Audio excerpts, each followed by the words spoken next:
시편 55편 말씀, 이제 말씀 본문을 보기 전에 책 한 권 소개하고, 말씀을 나누고자 합니다. 이제 55편을 준비하면서, 저 책이 도움이 되겠다 싶어서 이제 말씀 어느 정도 윤곽 잡고, 이 책을 집어들었습니다.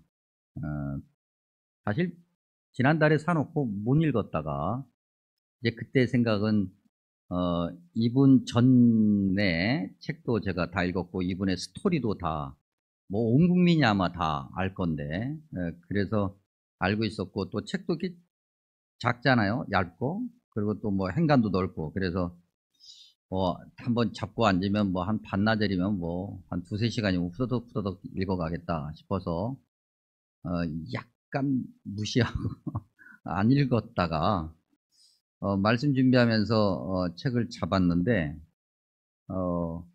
한 페이지를 나가기가 쉽지가 않아요. 어려워서가 아니고 엄청나게 많은 생각을 던지는 거죠. 한 페이지마다 한 줄, 한 단어, 표현마다.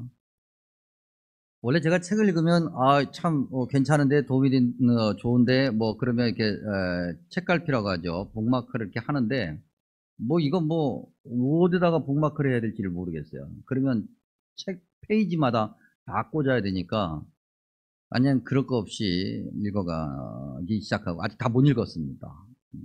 요만큼밖에 못 읽었어요.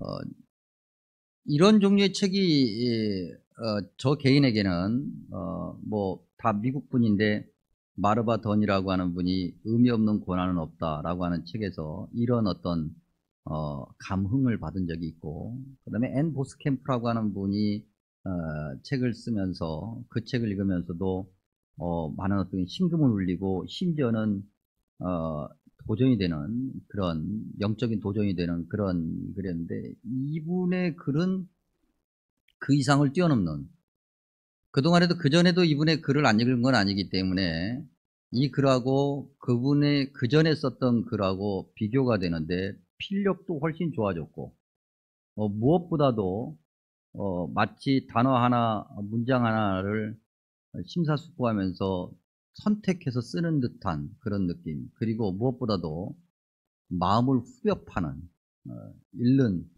제 마음을 후벼 파는 그런 책입니다.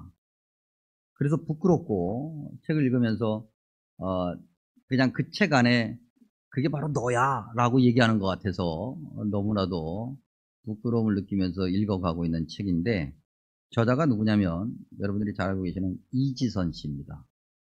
여러분이 뭐 지선아 사랑해 라고 하는 것으로 유명한 정말 24살 예쁜 나이에 온몸에 화상을 입고 그 화상 가운데서 하나님만을 바라보면서 삶을 극복해서 살아왔던, 지금은 그분이 이제 유학을 하고 돌아오셔서 한동대에서 교수님으로 학생들을 가르치고 있습니다. 꽤 괜찮은 해피엔딩이라고 하는 책입니다. 그렇게 뭐 크게 두껍지도 않고 네, 뭐 가방 같은 데나 아니면 여성들 핸드백에도 쏙 들어갈 수 있는, 책값도 그렇게 비싸지 않아서 저한테 목사님 그것 좀 사주세요라고 얘기하시는 분이 있으면 기꺼이 사드리겠습니다. 설 선물로. 네. 얘기 안 하면 그냥 지나가고. 이 책을 먼저 소개합니다.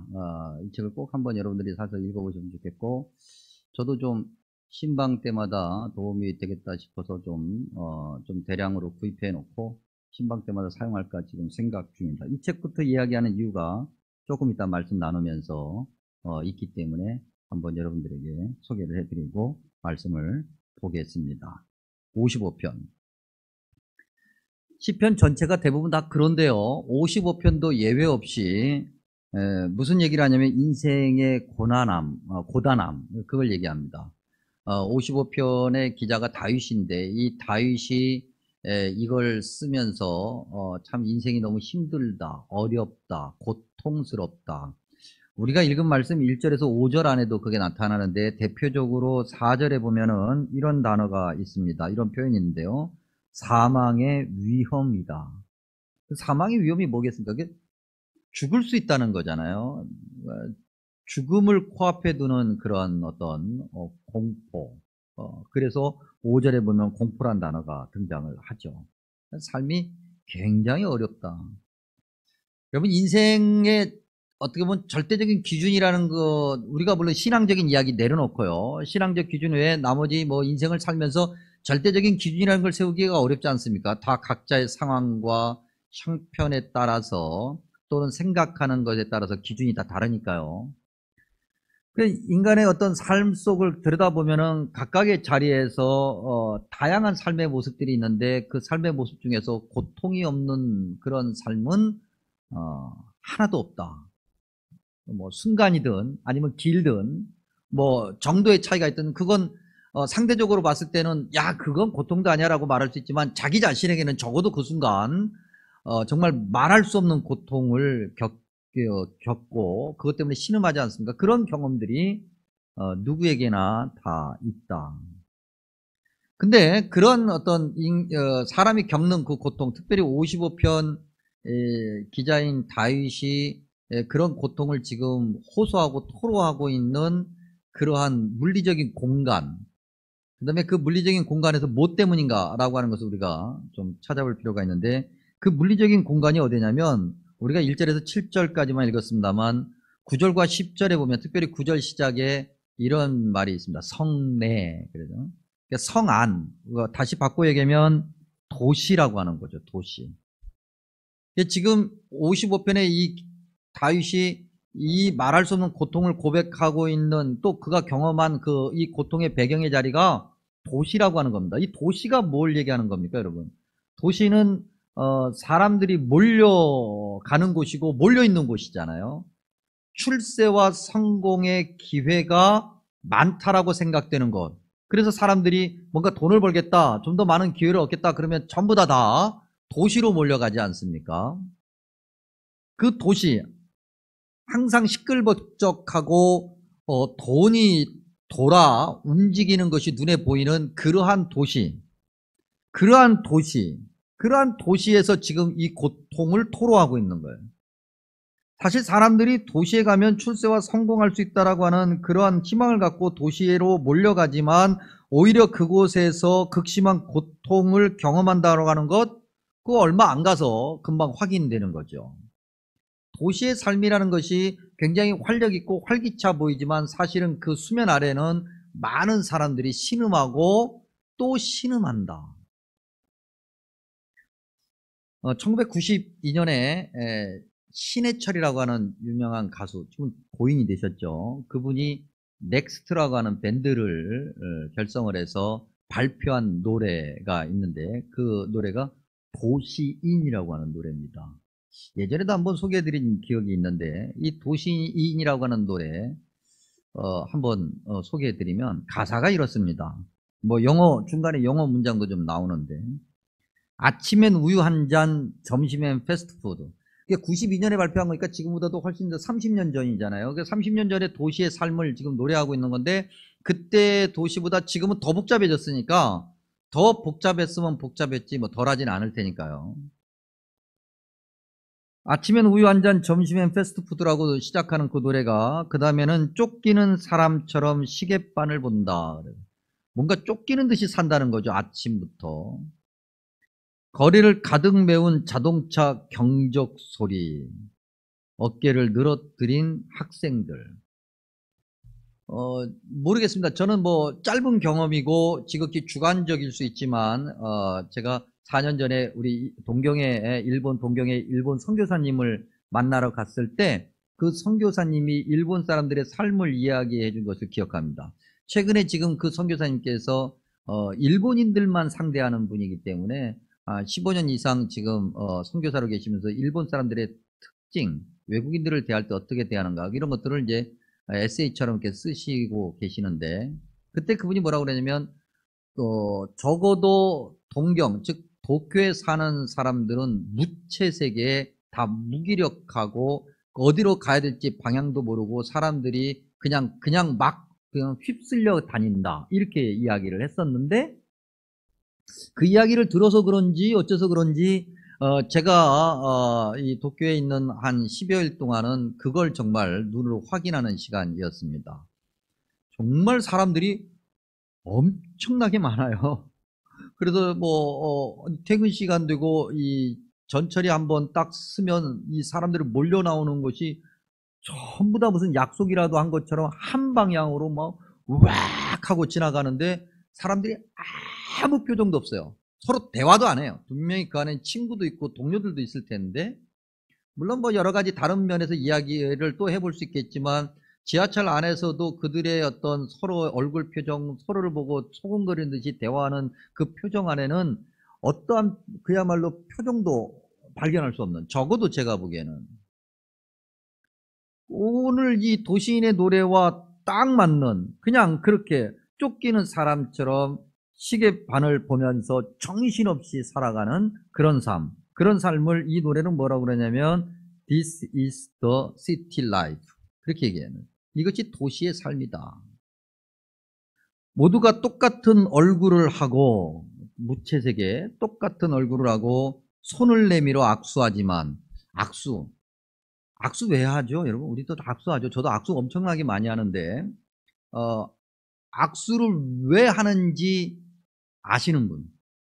지금 막 답을 생각하려고 하지 마시고 금방 탁 하고 나올 수 있어요. 악수 왜 하는지 금방 툭. 물론 일부 예배 때 제가 이 질문을 했더니 우리 교우들 가운데서 반가워서요 그렇게 얘기하는데, 물론 그러해서 악수하기도 하지만 사실 반가워서 악수하는 것 외에 아무 생각 없이 악수하는 경우도 많지 않은가. 그래서 얼굴을 보고 악수를 하고, 반가우면 얼굴을 보고 악수를 하고 두 손을 잡고 막 그럴 텐데, 그게 아니고 굉장히 어떤 사무적으로 습관적으로 그냥 손만 내미는 정치인들의 악수 같은 느낌의 악수를 하지 않는가. 뭐 저도 그런 경험이 굉장히 많이 있고 악수를 수없이 지금도 하는데 왜 하는지는 잘 모르겠어요. 이 노래는 계속 얘기합니다. 가슴속에는 모두 다른 마음, 각자 걸어가고 있는 거야. 아무런 말 없이 어디로 가는가. 함께 있지만 외로운 사람들. 이게 도시라. 노래가 아주 굉장히 정확하죠. 이 노래를 들으면서 아주 또 박자도 아주 흥겨워요. 이 노래는 또. 그러면서 굉장히 노래에 빠져 들어가면서 다시 한번 생각해 봅니다. 그 도시. 이 화려함 안에 숨겨져 있는 본질, 그 민낯은 고통이고 허무함이고 방향도 목표도 없는, 그저 그냥 어딘가로 흘러가는, 또 흘러가야만 하는 듯이 그렇게 휩쓸려 간다는 거죠. 그러면서 그 안에 살면서 많은 고통을 경험하게 돼요. 근데 그 고통에, 오늘 시편으로 다시 돌아왔을 때 그 고통의 1차적 생산지, 생산자, 그게 누구냐? 사람의 사람. 저는 서울에서 태어났지만 유년기 시절은 시골에서 자란 경험이 있습니다. 제가 농사를 지으면서 농부로 살아보지는 않았기 때문에 정확한 기억인지는 모르겠습니다만 그때 제가 기억하는 농부들은 아침에 일어나서 막 농부들끼리 서로 막 어깨에다가 막 곡괭이 삽자루 메고 막 정신없이 무악 논으로 막 서로 경쟁하듯이, 그런 모습은 한 번도 본 적이 없었던 것 같아요. 늘 그냥 터벅터벅 그렇게 걸어가고, 또 여름이면 논에서 일하고 밭에서 일하다가 돌아오다가 개울가에 앉아서 발 담그고 좀 쉬다가 놀다가 새차 먹고 놀고, 또 저기 가서 술 한잔 먹으면서 놀고 담배 피면서 놀고 그랬던 어른들을 기억합니다. 근데 도시는 안 그러잖아요.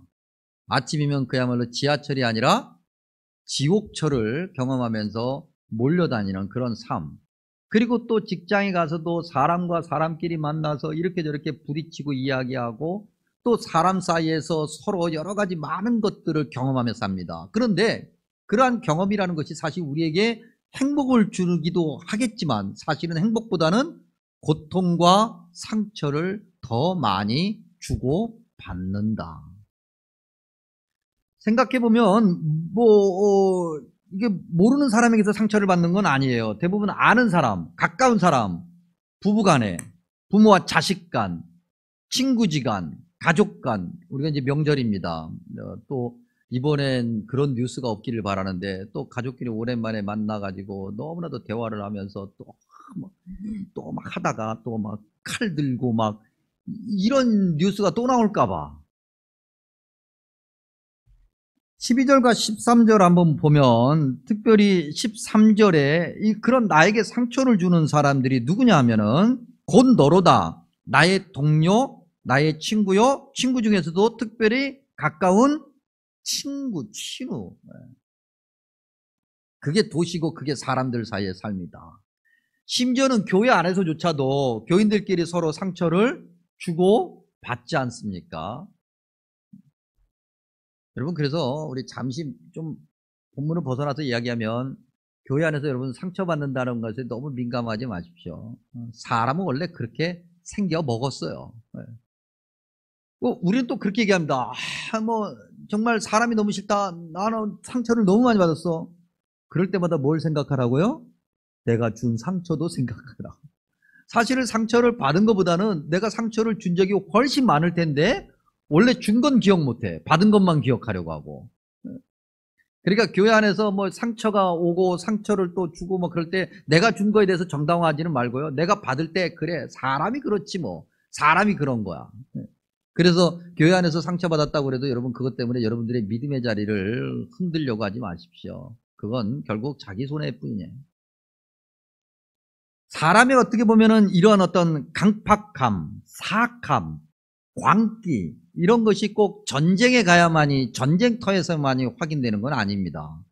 사람이 몰려있는 곳에서는 항상 이런 어떻게 보면 인간의 사악함과 인간의 어떤 교만함, 상처를 주고받음이 늘 상존하지요. 이지선 씨가 이 책을 쓰면서 예전에도 이 책 전에도 그분이 그런 이야기를 종종 했는데 인간이 얼마나 사악한가, 인간이 얼마나 교만한가, 그리고 얼마나 자기 자신이 교만한지도 모르면서 자기 정당성, 자기 의로움, 자기 어떤 주장, 기준에 의해서 떳떳하고 큰소리치며 떵떵거리며 살고 있는가. 그래서 상대를 향해서 너는 그런 짓을 했으니까 나쁜 놈이야. 너는 이래서 문제고 저래서 문제지만 자기는 문제가 아니라고 하지만 사실은 얼마나 자기가 문제덩어리인가를 그야말로 아주 날카롭게 후벼 파는 듯이 지적하는 그런 내용들 중에 한 두 가지. 이분이 이제 화상을 입고 얼마 안 돼서 아직 그 상처도 아물지 않고 이제 붕대를 그야말로 칭칭 감고 있을 때 그 병원에서 자기를 치료하던 의사가 너무나도 환자 부모에게 너무나도 불친절하기로 소문이 난 그런 사람. 이지선 씨도 그런 걸 경험하고 너무나도 가슴이 아프고 안 그래도 육신이 힘든데 그래서 병원을 옮겨보겠다라고 생각을 한 거예요. 이제 병원을 옮기겠다고 부모님이 의사에게 얘기를 한 거죠. 근데 어느 날 의사가 이제 자기의 그 휘하 이렇게 많은 다른 의사들, 간호사들을 데리고 진료실에 찾아왔어요. 회진한다고 그러죠, 일반적으로. 특별히 그렇게 당시 이지선 씨처럼 전신에 그렇게 화상을 입고 이렇게 심각한 환자가 아무리 화상 전문 병원이지만 그렇게 많지 않기 때문에 드물기 때문에 이러한 경험을 보여주기 위해서 많은 그의 제자들을 데리고 온 거예요. 그래서 그가 데리고 와가지고 이지선 씨를 앞에 두고 24살입니다, 여러분. 24살 아가씨 화상 때문에 고통스러워하면서 어떻게든지 화상에서 살아남으려고 애를 쓰고 있는 그 아가씨 앞에서 그 환자 앞에서 의사가 볼펜으로 붕대를 이렇게 들추기면서 그 볼펜으로 말이죠. 이렇게 이거 봐라. 상처가 이렇게 심해가지고 저 남아있는 손가락도 다 잘라야 되는데 부모라는 사람들은 병원을 옮긴다고 얘기한다. 한마디로 비아냥거린 거예요. 환자가 앞에 있는데 그 많은 사람들에서 이 손가락 다 잘라야 되는데 부모는 병원을 옮긴다니 참 의사 말 내 말 잘 듣지 자기들이 뭐 한다고 이렇게 비아냥거리는 거예요. 그때 그 이야기를 듣고 있는 그 환자는 어떤 마음이겠습니까, 여러분? 인간의 광기라고 하는 것이 사악함과 교만함이라는 것이 꼭 전쟁터에만 있는 건 아닌 거예요. 그가 어떻게 해서든지 살아남으려고 주바락이라고 하는 개인적인 홈페이지를 만들어 놓고 이제 글을 쓰기 시작합니다. 하나님과 대화하는 거죠. 그러면서 내가 아직 살아있다고, 내가 아직 숨 쉬고 있다고 하는 것을 사람들에게 알리기 위해서, 그러면서 살아남으려고 애쓰면서 그렇게 남은 손가락 하나로 하나하나 타이핑을 쳐가면서 글을 썼는데, 요즘 인터넷에 달리는 것이 댓글이라고 하잖아요. 그 댓글, 여러분 그 댓글 때문에 사람들이 자살한다는 것을 뉴스를 통해서 우리가 종종 보지 않습니까? 그 달린 댓글을 보고 그가 또 한번 무너져 내리는 고백을 이 책에서도 해요. 사람은 그런 존재인 거죠. 저와 여러분 예외 없이. 생각해 봅니다. 목사인 저는 그런 적이 없었던가? 누군가에게 그 엄청난 인간의 어떤 광기를 드러낸 적이 없었던가? 있었다. 분명히 있었다. 창피하죠. 부끄러워.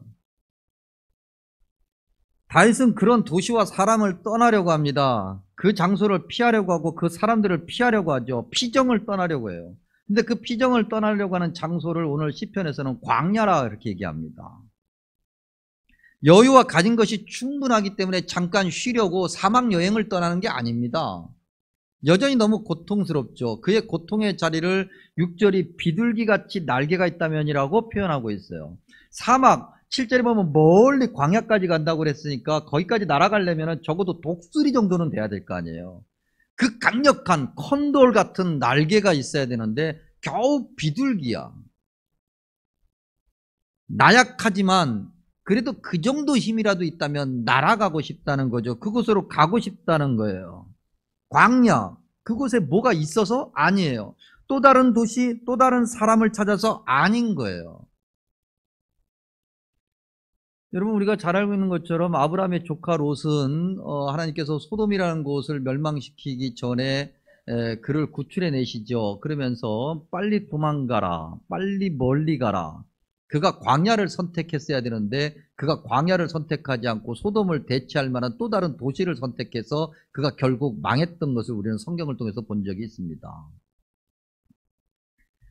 지난번 수요예배 시간에 우리 김성광 목사님께서 설교하시면서 광야를 설명하셨는데 광야라는 단어가 미드바르, 뭐뭐로부터 또는 뭐뭐에게서 또는 뭐뭐에 의지하여 뭐뭐 안에 뭐뭐에 의해서 다바르 말씀한다. 그런 얘기예요.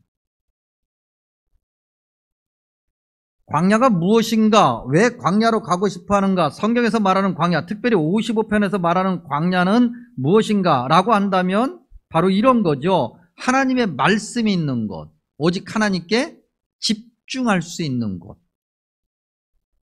16절에서 다윗이 고백하기를 나는 하나님께 부르짖으리니 여호와께서 나를 구원하시리로다.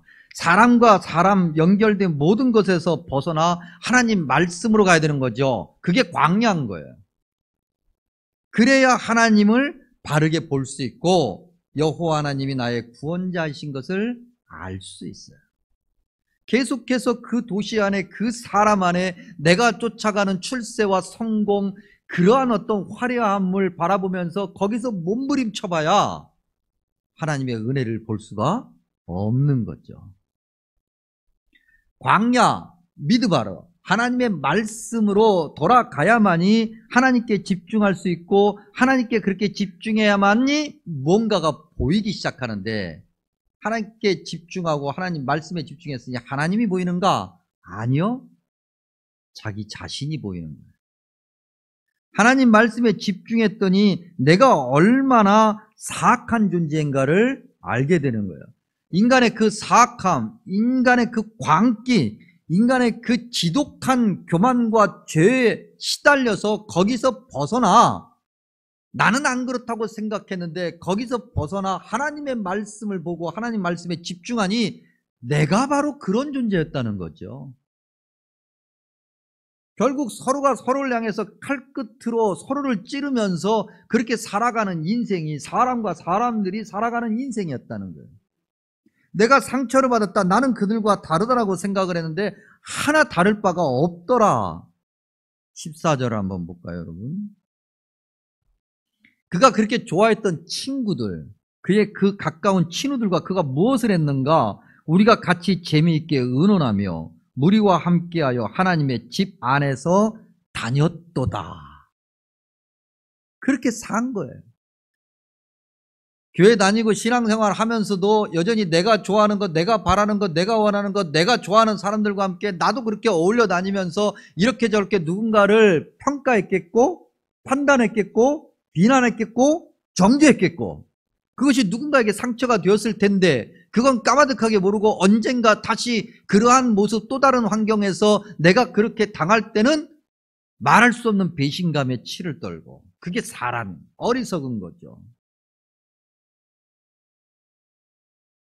하나님 말씀, 그 광야인 하나님 말씀에 집중하고, 그러니 자기 자신이 얼마나 사악한 존재인가를 알게 되고, 그러다 보니 하나님과 하나님이 아닌 것, 바꿔 얘기하면 하나님과 우상을 구분할 수 있기 시작하죠. 여러분, 우리가 예를 들면 출애굽시의 모세 말입니다. 우리가 너무나도 잘 알고 있지 않습니까? 그 모세가 하나님을 몰랐던 건 아니에요. 출애굽하기 직전의 모세 말입니다. 하나님을 너무나도 잘 알고 있었고 하나님 말씀을 너무나도 잘 알고 있었어요. 그런데 그가 하나님을 알고는 있었지만 지극히 자기 자아로 하나님을 알고 있었기 때문에, 자기 의로움으로 하나님을 알고 있었기 때문에 늘 자기는 옳아, 늘 자기는 문제가 없어, 내가 이렇게 하려고 그러는데 왜 사람들이 이렇게 하느냐는 거죠. 결국 그는 광야로 쫓겨가게 돼요. 광야 40년 동안 그는 무엇을 했는가?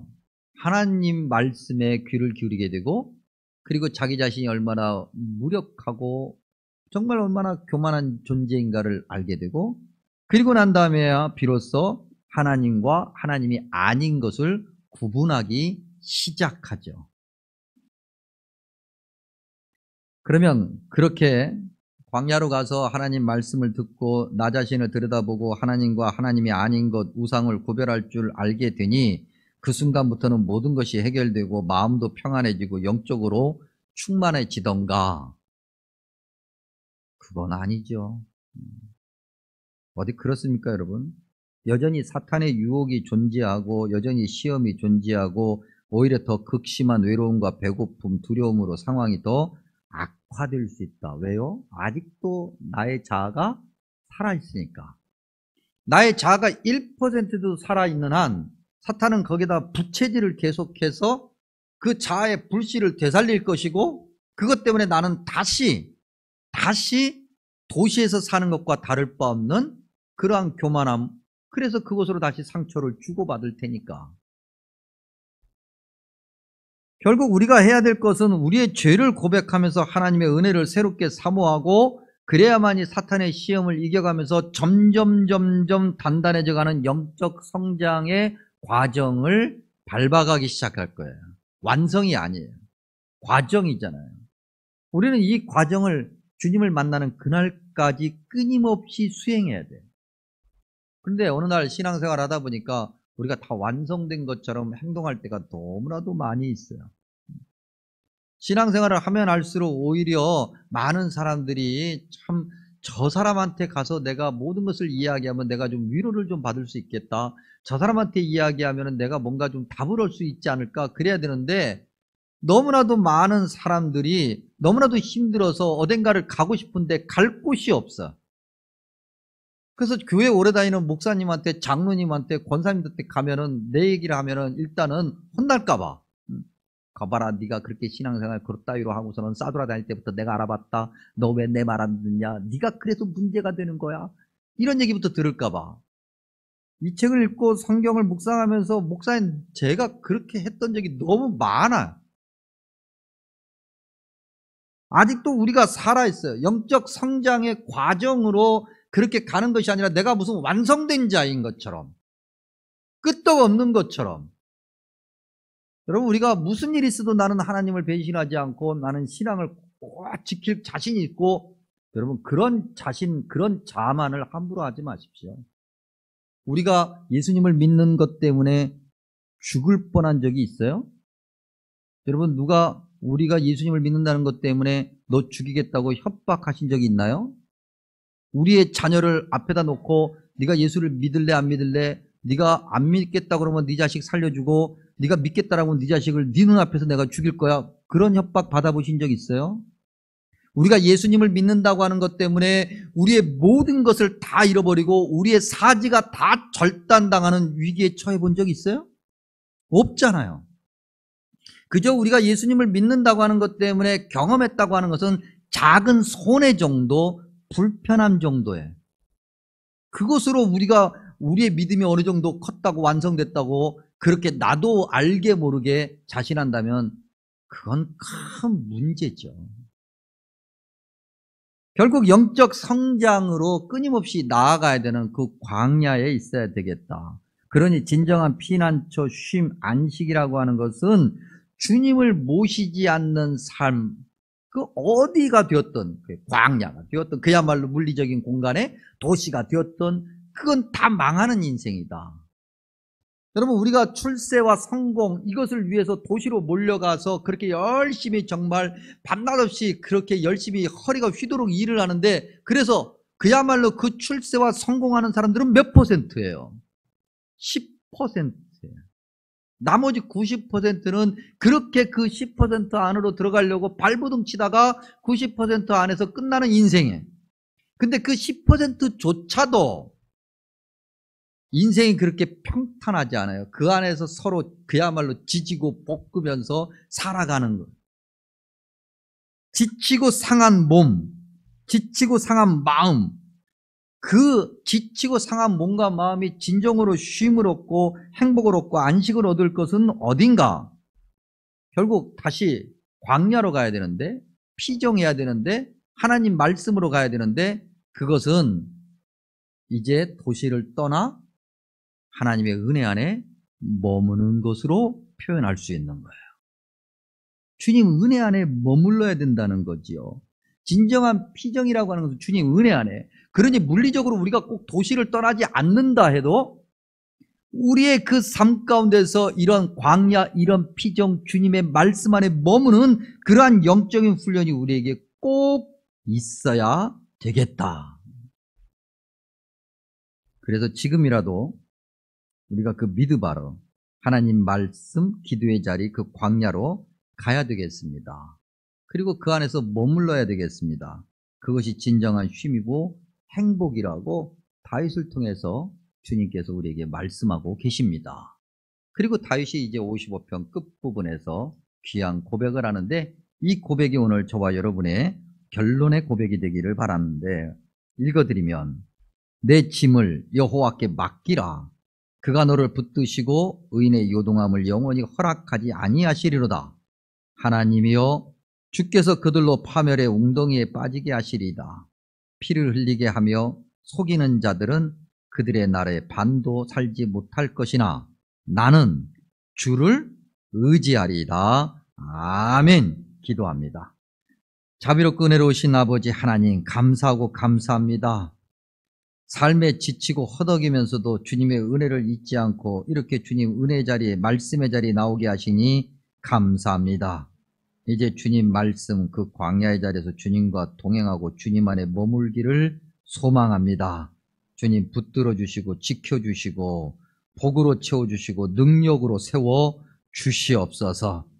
자비롭고 은혜로우신 아버지 하나님, 이곳에서 주님을 예배하는 모든 이가 이렇게 주님의 은혜 가운데서 행복하게 하시고 진정한 쉼과 안식을 누리게 해 주옵소서.